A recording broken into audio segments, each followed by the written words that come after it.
اللہ کے نام سے شروع جو نہایت مہربان ہمیشہ رحم فرمانے والا ہے۔ اس کتاب کا اتارا جانا اللہ کی طرف سے ہے جو بڑی عزت والا بڑی حکمت والا ہے۔ بے شک ہم نے آپ کی طرف یہ کتاب حق کے ساتھ نازل کی ہے، تو آپ اللہ کی عبادت، اس کی اطاعت طاعت و بندگی کو خالص رکھتے ہوئے کیا کریں۔ لوگوں سے کہہ دیں سن لو، طاعت و بندگی خالصتاً اللہ ہی کے لیے ہے، اور جن کفار نے اللہ کے سوا بتوں کو دوست بنا رکھا ہے وہ اپنی بت پرستی کے جھوٹے جواز کے لیے یہ کہتے ہیں کہ ہم ان کی پرستش صرف اس لیے کرتے ہیں کہ وہ ہمیں اللہ کا مقرب بنا دیں۔ بے شک اللہ ان کے درمیان اس چیز کا فیصلہ فرما دے گا جس میں وہ اختلاف کرتے ہیں۔ یقیناً اللہ اس شخص کو ہدایت نہیں فرماتا جو جھوٹا ہے، بڑا ناشکر گزار ہے۔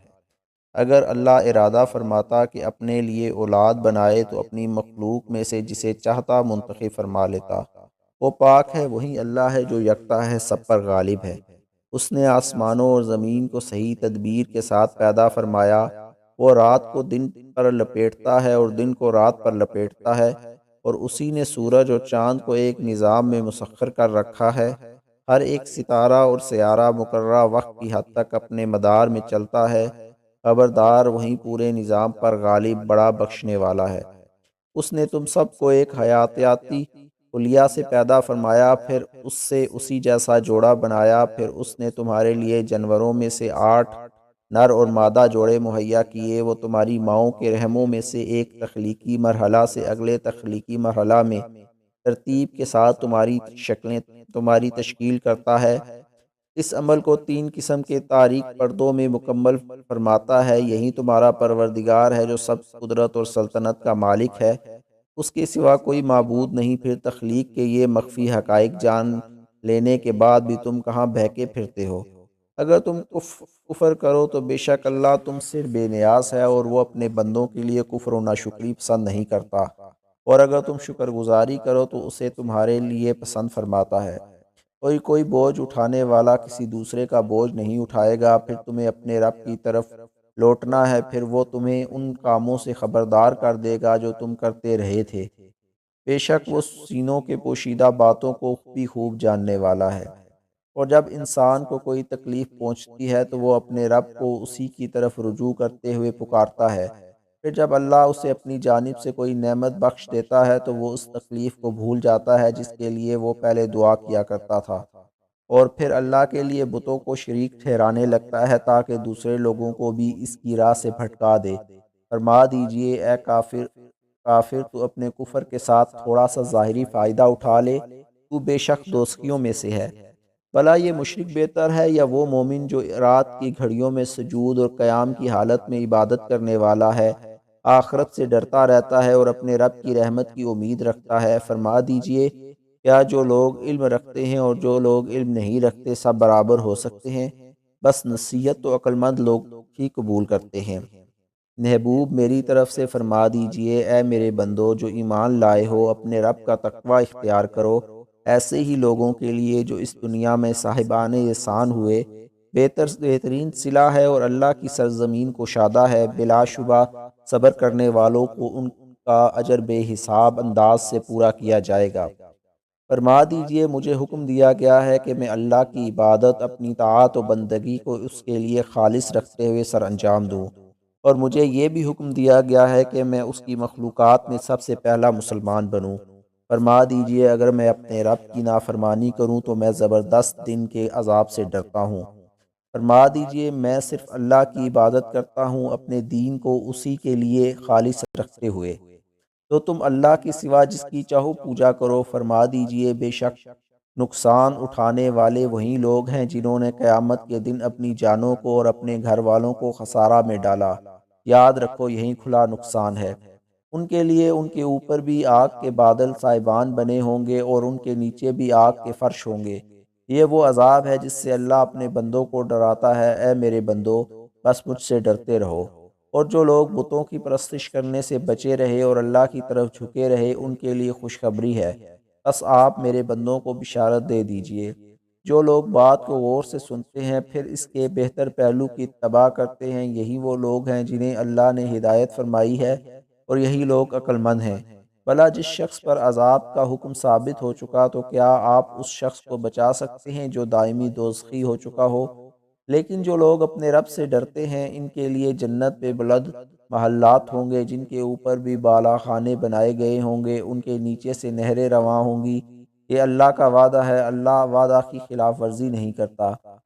اے انسان، کیا تو نے نہیں دیکھا کہ اللہ نے آسمان سے پانی برسایا، پھر زمین میں اس کے چشمے رواں کیے، پھر اس کے ذریعے کھیتی پیدا کرتا ہے جس کے رنگ جداگانہ ہوتے ہیں، پھر وہ تیار ہو کر خشک ہو جاتی ہے، پھر پکنے کے بعد تو اسے زرد دیکھتا ہے، پھر وہ اسے چورا چورا کر دیتا ہے۔ بے شک اس میں عقل والوں کے لیے نصیحت ہے۔ بھلا اللہ نے جس شخص کا سینہ اسلام کے لیے کھول دیا ہو تو وہ اپنے رب کی طرف سے نور پر فائز ہو جاتا ہے، پھر اس کے برعکس پس ان لوگوں کے لیے ہلاکت ہے جن کے دل اللہ کے ذکر کے فیض سے محروم ہو کر سخت ہو گئے، یہی لوگ کھلی گمراہی میں ہیں۔ اللہ ہی نے بہترین کلام نازل فرمایا ہے جو ایک کتاب ہے جس کی باتیں نظم اور معانی میں ایک دوسرے سے ملتی جلتی ہیں، جس کی آیتیں بار بار دہرائی گئی ہیں، جس سے ان لوگوں کے جسموں کے رونگٹے کھڑے ہو جاتے ہیں جو اپنے رب سے ڈرتے ہیں، پھر ان کی جلدیں اور دل نرم ہو جاتے ہیں اور رقت کے ساتھ اللہ کے ذکر کی طرف محو ہو جاتے ہیں۔ یہ اللہ کی ہدایت ہے، وہ جسے چاہتا ہے اس کے ذریعے رہنمائی فرما دیتا ہے، اور اللہ جسے گمراہ کر دیتا یعنی گمراہ چھوڑ دیتا ہے تو اس کے لیے کوئی ہادی نہیں ہوتا۔ بھلا وہ شخص جو قیامت کے دن آگ کے برے عذاب کو اپنے چہرے سے روک رہا ہوگا کیونکہ اس کے دونوں ہاتھ باندھے ہوں گے، اس کا کیا حال ہوگا؟ اور ایسے ظالموں سے کہا جائے گا ان بدعمالیوں کا مزہ چکھو جو تم انجام دیا کرتے تھے۔ ایسے لوگوں نے جو ان سے پہلے تھے رسولوں کو جھٹلایا تھا، سو ان پر ایسی جگہ سے عذاب آ پہنچا کہ انہیں کچھ شعور ہی نہ تھا۔ بس اللہ نے انہیں دنیا کی زندگی میں ہی ذلت و رسوائی کا مزہ چکھا دیا، اور یقیناً آخرت کا عذاب کہیں بڑا ہے، کاش وہ جانتے ہوتے۔ اور در حقیقت ہم نے لوگوں کے سمجھانے کے لیے اس قرآن میں ہر طرح کی مثال بیان کر دی ہے تاکہ وہ نصیحت حاصل کر سکیں۔ قرآن عربی زبان میں ہے جو سب زبانوں سے زیادہ صاف اور بلیغ ہے، جس میں ذرا بھی کجی نہیں ہے تاکہ وہ تقوی اختیار کریں۔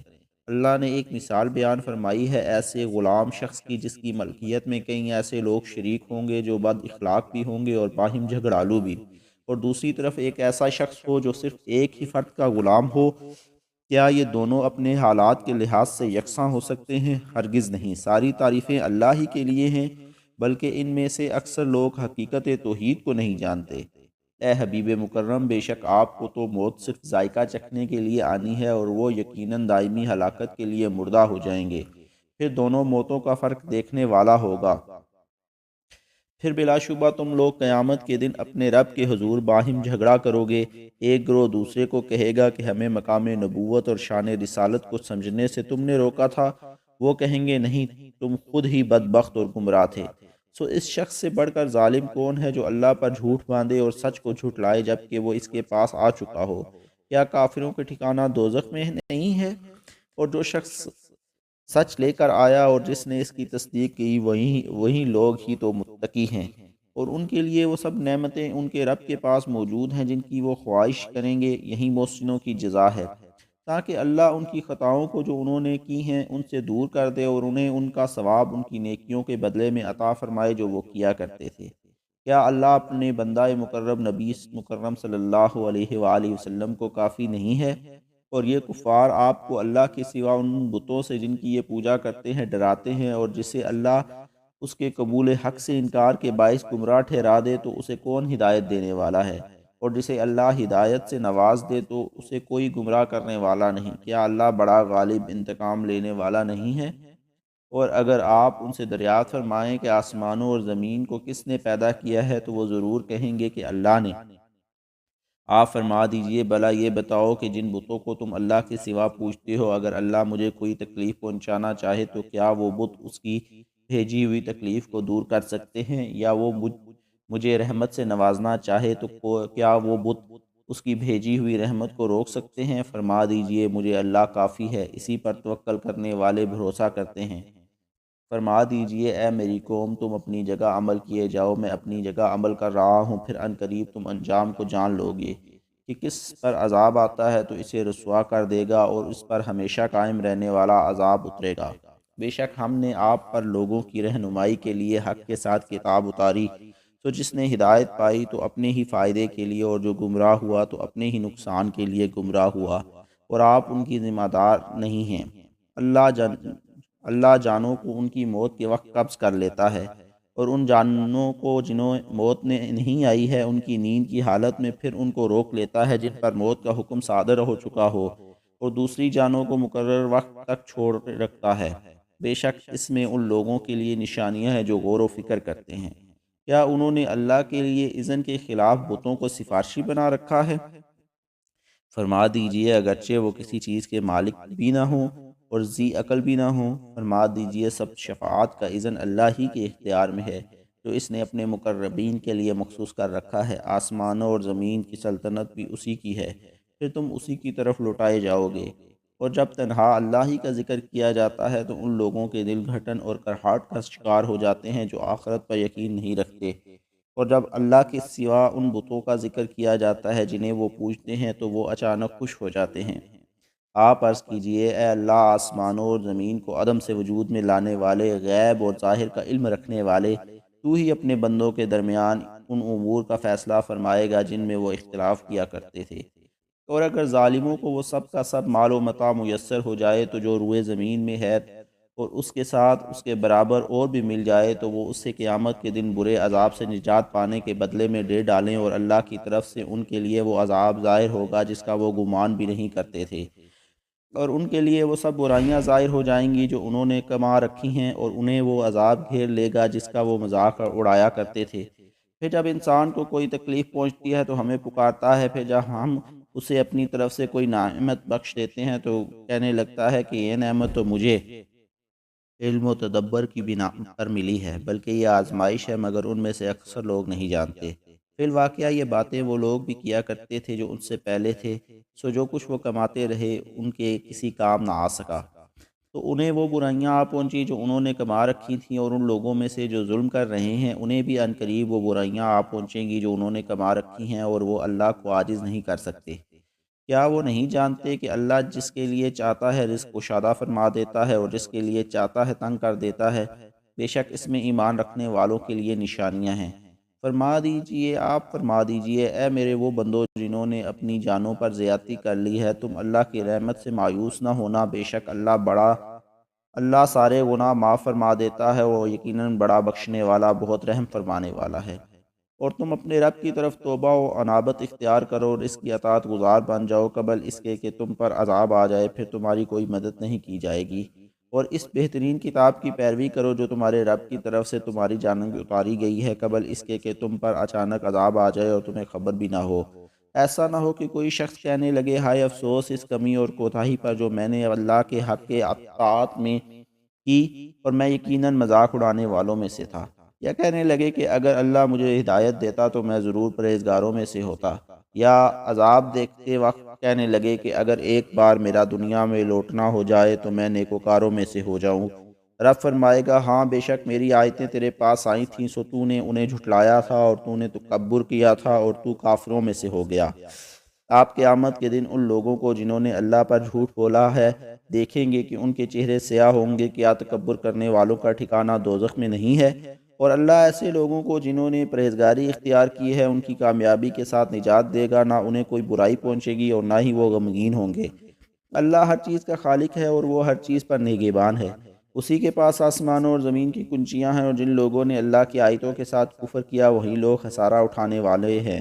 فرما دیجئے اے جاہلو، کیا تم مجھے غیر اللہ کی پرستش کرنے کا کہتے ہو؟ اور فی الحقیقت آپ کی طرف یہ وحی کی گئی ہے اور ان پیغمبروں کی طرف بھی جو آپ سے پہلے مبعوث ہوئے تھے کہ اے انسان، اگر تو نے شرک کیا تو یقیناً تیرا عمل برباد ہو جائے گا اور تو ضرور نقصان اٹھانے والوں میں سے ہو جائے گا، بلکہ تو اللہ کی عبادت کر اور شکر گزاروں میں سے ہو جا۔ اور انہوں نے اللہ کی قدر و تعظیم نہیں کی جیسے اس کی قدر و تعظیم کا حق تھا، اور ساری کی ساری زمین قیامت کے دن ان کی مٹھی میں ہوگی، اور سارے آسمانی کرے ان کے دائیں ہاتھ یعنی قبضہ قدرت میں لپٹے ہوں گے، اور وہ پاک ہے اور ہر اس چیز سے بلند و برتر ہے جسے یہ لوگ شریک ٹھہراتے ہیں۔ اور سور پھونکا جائے گا تو سب لوگ جو آسمانوں میں ہیں اور جو زمین میں ہیں بے ہوش ہو جائیں گے سوائے اس کے کہ جسے اللہ چاہے گا. پھر اس میں دوسرا سور پھونکا جائے گا سو وہ سب اچانک دیکھتے ہوئے کھڑے ہو جائیں گے. اور زمین محشر اپنے رب کے نور سے چمک اٹھے گی اور ہر ایک کے اعمال کی کتاب رکھ دی جائے گی. اور انبیاء کو اور گواہوں کو لایا جائے گا اور لوگوں کے درمیان حق و انصاف کے ساتھ فیصلہ کر دیا جائے گا اور ان پر کوئی ظلم نہیں کیا جائے گا. اور ہر شخص کو اس کے اعمال کا پورا پورا بدلہ دیا جائے گا اور وہ خوب جانتا ہے جو کچھ وہ کرتے ہیں. اور جن لوگوں نے کفر کیا ہے وہ دوزخ کی طرف گروہ در گروہ ہانکے جائیں گے یہاں تک کہ جب وہ اس جہنم کے پاس پہنچیں گے تو اس کے دروازے کھول دیے جائیں گے اور اس کے دروغے ان سے کہیں گے کہ کیا تمہارے پاس تم ہی میں سے رسول نہیں آئے تھے جو تم پر تمہارے رب کی آیتیں پڑھ کر سناتے تھے اور تمہیں اس دن کی پیشگی سے ڈراتے تھے. وہ دوزخی کہیں گے ہاں آئے تھے لیکن کافروں پر فرمان عذاب ثابت ہو چکا ہوگا. ان سے کہا جائے گا دوزخ کے دروازوں میں داخل ہو جاؤ تم اس میں ہمیشہ رہنے والے ہو سو غرور کرنے والوں کا ٹھکانہ کتنا برا ہے. اور جو لوگ اپنے رب سے ڈرتے رہے انہیں بھی جنت کی طرف گروہ در گروہ لے جایا جائے گا یہاں تک کہ جب وہ اس جنت کے پاس پہنچیں گے اور اس کے دروازے پہلے ہی کھولے جا چکے ہوں گے تو ان سے وہاں کے نیگمان خوش آمدید کرتے ہوئے کہیں گے تم پر سلام ہو تم خوش و خرم رہو سو ہمیشہ رہنے کے لیے اس میں داخل ہو جاؤ. اور وہ جنتی کہیں گے تمام تعریفیں اللہ ہی کے لیے ہیں جس نے ہم سے اپنا وعدہ سچا کر دکھایا اور ہمیں سرزمین جنت کا وارث بنا دیا کہ ہم اس جنت میں جہاں چاہیں قیام کریں سو نیک عمل کرنے والوں کا کیسا اچھا اجر ہے. اور اے حبیب مکرم آپ فرشتوں کو عرش کے ارد گرد حلقہ باندھے ہوئے دیکھیں گے جو اپنے رب کی حمد کے ساتھ تسبیح کرتے ہوں گے اور وہ سب لوگوں کے درمیان حق و انصاف کے ساتھ فیصلہ کر دیا جائے گا اور کہا جائے گا کہ کل حمد اللہ ہی کے لائق ہے جو تمام جہانوں کا پروردگار ہے.